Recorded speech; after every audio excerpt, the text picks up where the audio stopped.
Bonjour, bonsoir à toi et bienvenue dans ce 10e épisode de Veritas Obscura. Avant que celui-ci ne commence, je voulais remercier tout particulièrement les amis d'Occulture qui m'ont fait une fantastique publicité sur leur chaîne, me permettant de dépasser allègrement les 2000 abonnés. Alors bienvenue à vous tous et encore un grand merci à eux.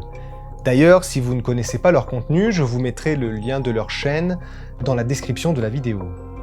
Mais revenons-en à cet épisode, car aujourd'hui nous allons découvrir ensemble ces histoires au penchant un peu trop folklorique qui pourtant nous ont tous et toutes fait peur un jour ou l'autre.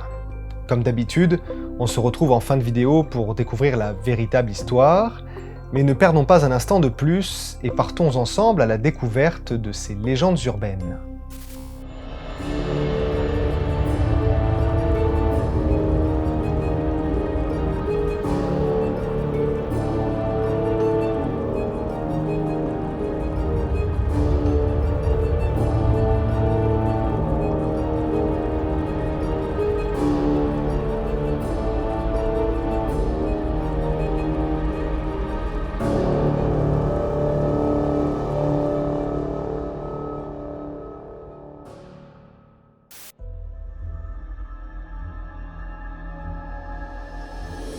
Il existe des histoires qui semblent si étranges et presque impossibles qu'on ne peut décemment y croire.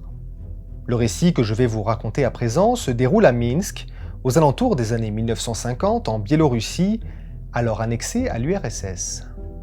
Pendant la guerre froide, Minsk, capitale moderne, est alors le siège principal du KGB, dont les locaux se trouvent alors dans un immense bâtiment de fer, symbole de la puissance de l'URSS et de Staline.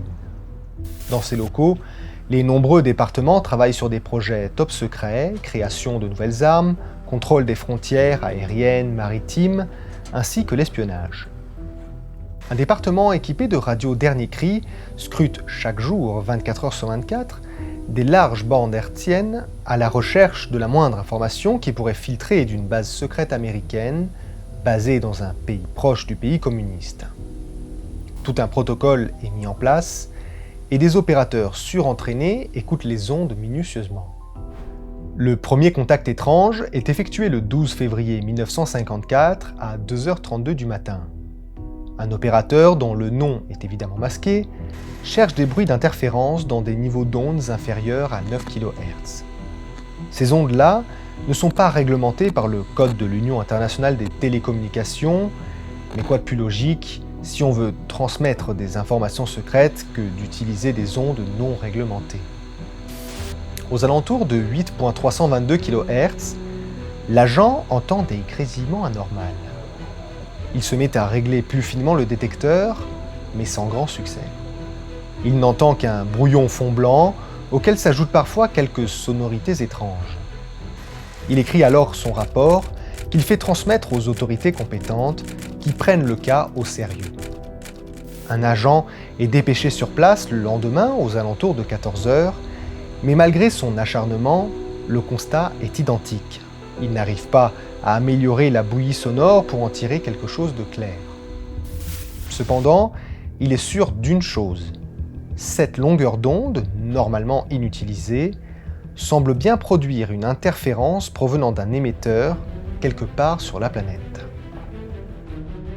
Le siège du KGB élève le niveau d'urgence du dossier et des ingénieurs de l'URSS planchent sur un récepteur plus puissant pour parvenir à capter cet étrange signal sonore. Après de nombreuses journées éreintantes, le 15 avril 1954, soit un peu plus de 2 mois après le contact initial, une antenne radio à double récepteur voit le jour, le fruit du labeur de nombreux génies russes. Après les premiers tests d'usage effectués, un agent se met en charge d'étudier profondément les ondes aux alentours de 8,322 kHz, et ce qu'il entend alors semble inimaginable. Des sons ressemblant à des cris d'une souffrance extrême brisent le silence de la salle d'écoute. L'agent dit avoir été submergé d'une indicible sensation d'angoisse, son cœur faisant plusieurs bonds dans sa poitrine. Il entend des multiples cris de terreur et de souffrance qui semblent ne pas s'interrompre. Il enregistre alors le son sur une bobine vierge et la transmet au dirigeant. Ceux-ci reçoivent alors cet étrange enregistrement et sont face à une certitude. Ce sont bien des êtres humains en souffrance. Le rapport semble s'arrêter là, et certainement que certains documents sont encore à ce jour classés secret défense en Russie. La seule suite au rapport publié à ce jour confirme qu'en 1975, un agent toujours basé à Minsk a lui aussi pu entendre ces âmes en souffrance sur le canal 8.322 kHz. La question se pose alors. Serait-ce un bruit géothermique qui imiterait les cris de douleur de centaines d'êtres humains, ou bien quelque chose de plus étrange encore, des sons provenant d'un lieu en dehors de l'espace et du temps, où sont emprisonnés des milliers d'âmes en peine, châtiées et emprisonnées jusqu'à la fin des temps.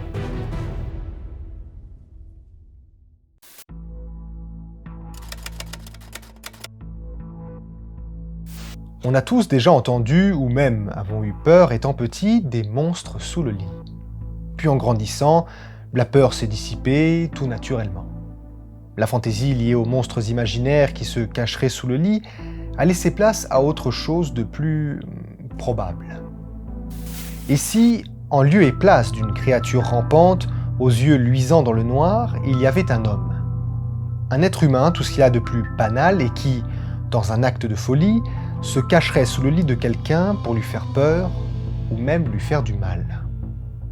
Cette légende urbaine s'est teinte d'une grotesque vérité lors d'une soirée estivale à Chester, une petite bourgade dans la banlieue de Liverpool. L'histoire débute le 3 juillet, et comme tous les soirs, Jane Cobbins, une jeune fille de 16 ans, dans sa chambre au premier étage, s'amuse sur son téléphone. Au rez-de-chaussée vit sa mère qui dort dans une petite chambre adjacente à l'escalier en colimaçon. Jane discute avec ses amis et s'envoie des messages quand elle reçoit un SMS d'un destinataire inconnu. Elle ouvre celui-ci et son cœur s'arrête un instant dans sa poitrine. Il y est écrit « Je suis chez toi ». La jeune fille peine à reprendre son souffle, essayant vainement de se calmer. C'est sûrement une erreur ou juste un abruti qui essaye de lui faire peur. Alors qu'elle commence enfin à se calmer, elle reçoit un nouveau message de l'expéditeur inconnu. Celui-ci lui envoie alors « Je t'observe ». C'en est de trop pour Jane, qui finit par descendre au rez-de-chaussée pour aller s'installer dans le lit de sa mère. Elle prétexte ne pas vouloir dormir seule ce soir et reste donc dans la petite chambre de celle-ci. Peu après minuit, son cœur fait un nouveau bond quand elle reçoit un nouveau message effrayant qui dit « Je suis dans ta maison ». Elle peine à se calmer, mais finit par y arriver et c'est ainsi, après de longs moments de tension, qu'elle finit par s'endormir en plein milieu de la nuit. Le lendemain matin, la jeune fille, rassurée, retourne donc tout tranquillement dans sa chambre. À peine pose-t-elle le pied dans celle-ci qu'un sentiment inexplicable l'étreint. Il n'y a pas de doute, elle sent une présence dans sa chambre et cette présence semble l'observer bien à l'abri des regards. Elle surmonte son courage et commence à ouvrir un à un les portes de placard, sans succès. Elle se rend alors compte que les boîtes de chaussures d'habitude disposées délicatement sous le lit sont là tout dérangées dans un chaos impensable. Prise de panique, elle contient son émotion puis commence à se pencher doucement, très doucement, s'accroupit puis jette un regard sous le lit.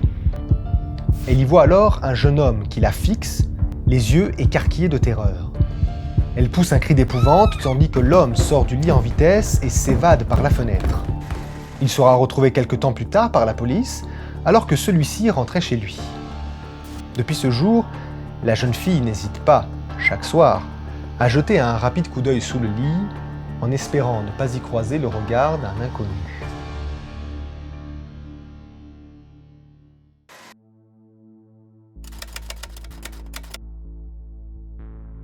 Pour cette dernière histoire, j'ai trouvé dans les recoins du web l'histoire de Sophie Medmoor, une jeune Canadienne qui a eu la mauvaise idée de se mettre à dos Jonathan Pennington, un voisin de classe, lui faisant regretter brutalement ses actes.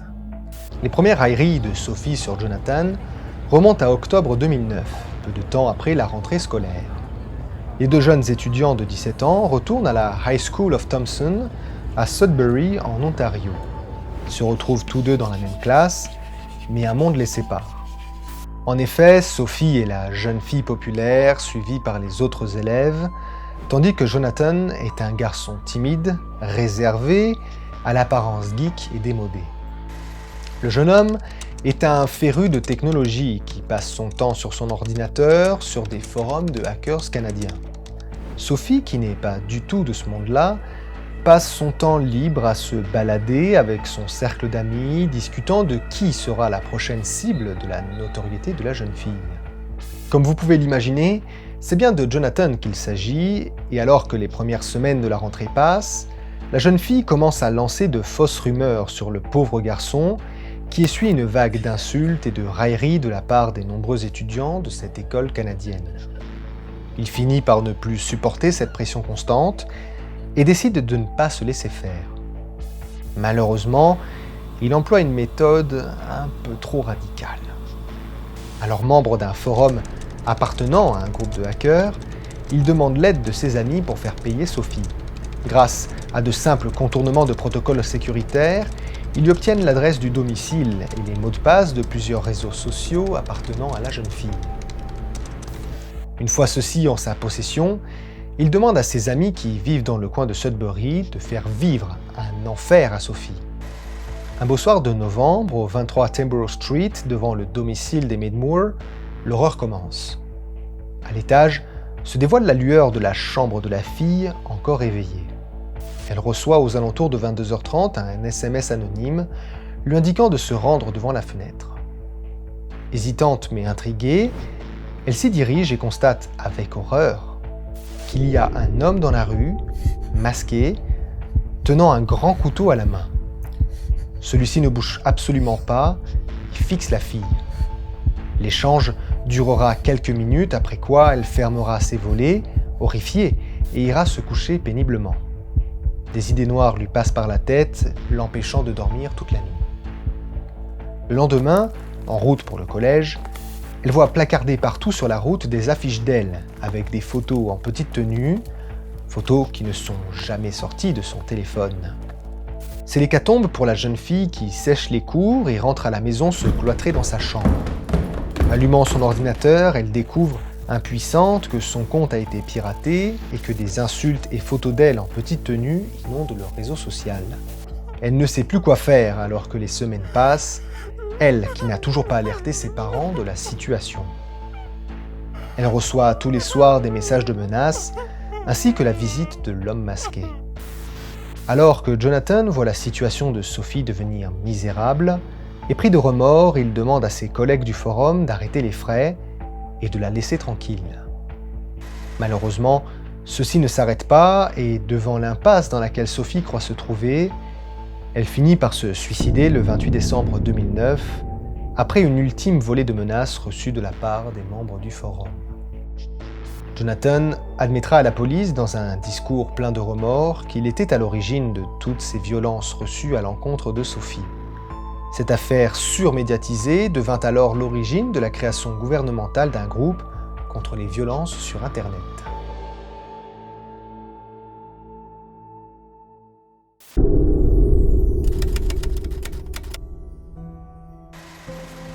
Voici donc pour ces 3 légendes urbaines. J'espère que ce nouveau thème pour le 10e épisode de la chaîne vous a plu. D'ailleurs, pour ceux qui n'ont pas vu les premiers épisodes, une playlist est à votre disposition vous permettant de les voir à la suite. Je me suis amusé à regarder les tout premiers épisodes et je peux vous dire qu'heureusement je me suis bien amélioré. Mais bref, avant de passer à la véritable histoire, comme d'habitude, j'aimerais vous demander de vous abonner à la chaîne si ça n'est pas encore fait, de laisser un like ainsi qu'un petit commentaire. Bref, quelle est donc la véritable histoire ? Eh bien, il s'agit d'un jeune homme, Kyle Ravenscroft, qui s'est dissimulé sous le lit d'une jeune fille, que j'ai appelée Jane Cobbins, son identité étant dissimulée, pendant toute une nuit aux alentours de Liverpool. Apparemment, le jeune homme souhaitait à la base se pendre devant la fenêtre de la jeune fille pour qu'elle le découvre à son réveil, mais n'arrivant pas à ses fins, il a décidé de rentrer dans la chambre avant de se faufiler sous le lit. Ils ne se connaissaient pas, et Kyle l'avait juste suivi de sa maison sur Ellesmere Port jusqu'à Chester House, le domicile de la jeune fille. Et vous, Comment réagiriez-vous si un matin vous découvriez un homme caché sous votre lit? N'hésitez pas à me le dire en commentaire, j'ai hâte de lire vos messages. Mais en attendant ceci, il ne me reste plus qu'une chose à vous dire. La vérité peut parfois être plus sombre que le mensonge. À bientôt tout le monde.